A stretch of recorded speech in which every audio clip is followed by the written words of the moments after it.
Welcome guys my YouTube channel. আবারও আপনাদের সামনে একটি ভিডিও এনেছি। ভিডিওটি দেখতে থাকুন। ভিডিওটি ভালো লাগে চ্যানেলটা লাইক করে দিন, আর পরবর্তী ভিডিও পেতে চ্যানেলটা সাবস্ক্রাইব করে নোটিফিকেশন অন করে রাখুন।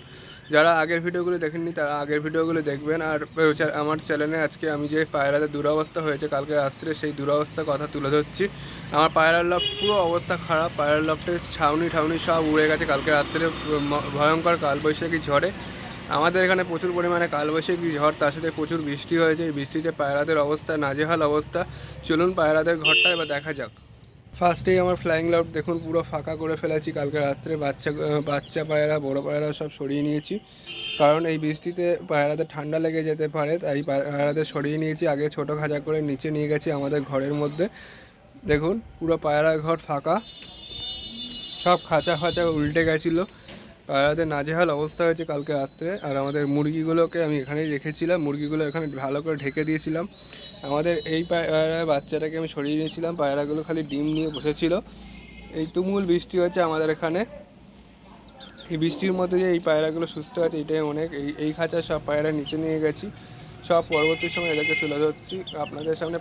পরের ভিডিওতে আপনারা যে পায়রা ঘর সারিয়ে নিয়ে আপনাদের সামনে একটি ভিডিও তুলে ধরবো, সেই ভিডিওতে আপনারা দেখতে পারবেন।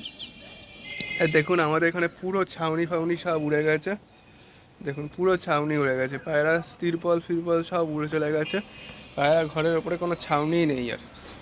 দেখুন আমাদের রেসার বাচ্চাটা দেখুন কত সুন্দর হয়েছে। সব এই খোপগুলোর ভেতরে জল ঢোকে না, এইটাই অনেক আমার। এই নতুন পেয়ারটা দিয়েছি, এরা ডিম পারে খুব তাড়াতাড়ি। এই পেয়ারে বাচ্চাটা ভাই বড়ই হয়ে গেছে। দেখেছেন ওপরে অতিথি পায়রাগুলো সামান্য গায়ে জল ছিটা লাগছিলো, তাই আমি প্লাস্টিক দিয়ে দেওয়ার পরে আর জল ছিটা লাগেনি। কালদমা বাচ্চাটা খুব ভালো হয়েছে আমার হিসাবে, খুব ভালো মানে একটা কালদমা বাচ্চা হবে। সামান্য পক্স হয়েছে মুখে, কিন্তু পক্সে তেমন ভয় পাই না। আমাদের সবুজ বাচ্চাটা তো মারাই গেল। এবার চলুন শিরার ঘরে দেখা যাক। শিরার ছোট বাচ্চাটা দেখুন, মানে শিরা কাছে সবুজের ছোট বাচ্চাটা একটু রুগ্ন আছে, মানে খাওয়ানো হয়নি এখনো পায়রাগুলোকে। কালকে রাত্রে কালবৈশাখী ঝড়ের জন্য পায়রাদের খাওয়ানো হয়নি তেমনভাবে। এখন খাওয়াবো পায়রাদের ছেড়ে একটু পরে। আর এখানে কালাঙ্কা ডিম পেয়েছে। ডিমটা তো আপনাদের দেখিয়েছিলাম, 3টে ডিম দিয়েছি ওদের কাছেও, আর এদের কাছেও 3টে ডিম। সব বাচ্চা যখন ফোটা শুরু হবে দুটো দুটো করেই বাচ্চা রাখবো। কালদমেও ডিমে বসে আছে। আমার লফট পুরো আজকে ভিজে চুরমার হয়ে গেছে। লফটের অবস্থা খুবই ভয়ানক খারাপ। এতে একটু ছোলা দিয়ে দিই।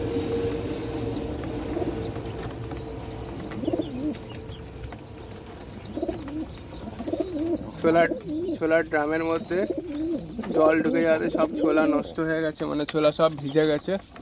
দেখুন ছোলাগুলো খাচ্ছে দেখুন।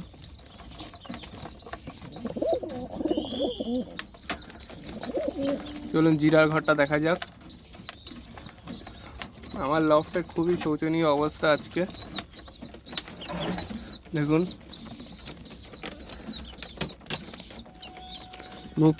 মুখির বাচ্চাগুলো দেখুন। ফার্স্টেই মুখির বাচ্চাগুলোরও পক্স হয়েছে। জিরা ডিম পেড়ে দিয়েছে আবার একটা। জিরা কাছে কালদমা বাচ্চাটা বেশ বড় হয়ে গেছে। মাক্সিও ডিমে বসে আছে। আমি লফটে একটু পরে পায়রাগুলো ঢোকাবো, তারপরে আপনাদের সামনে আবারও কালকে বা আজকে একটা ভিডিও তুলে ধরবো, সেই ভিডিওটা দেখবেন। আর পায়রা ঘরের উপরে আর ছাউনি দেবো না, পায়রা ঘরের সামনে একটা তিরপল দিয়ে, মানে একটা প্লাস্টিক দিয়ে পায়রা ঘরটার সামনেটা মানে পর্দা টাইপের করে দেবো, যাতে পায়রাদের নেক্সটবার আমি সরাতে না হয়, পায়রারা যাতে নাও ভেজে, এবং পায়রাদের ঘরের যাতে কোনো ক্ষতি না হয় সেই ব্যবস্থা করবো আজকে। ভালোভাবে শক্তপোক্ত করে বেঁধে দেবো পায়রা ঘরটা। ওকে ফ্রেন্ডস, আজকের ভিডিও আমি এখানেই শেষ করছি। বেশি বড় ভিডিও করলাম না, কারণ আমার মনের অবস্থা ঠিক নেই। পুরো পায়রা ঘরের ওপরে একটা ছাউনি নেই। একটু রোদ্দুর হোক, রোদ্দুর হলে পায়রা ঘরটা শুকাক, তারপরে একটা ছাউনির ব্যবস্থা করব, নয়তো একটা পর্দার ব্যবস্থা করব। দেখুন দড়ি ফড়ি সব রয়েছে, কিন্তু পায়রার ছাউনি নেই, সব উড়ে চলে গেছে কালকে। Okay friends, thank you for watching. Next video দেখা হবে। Bye friends.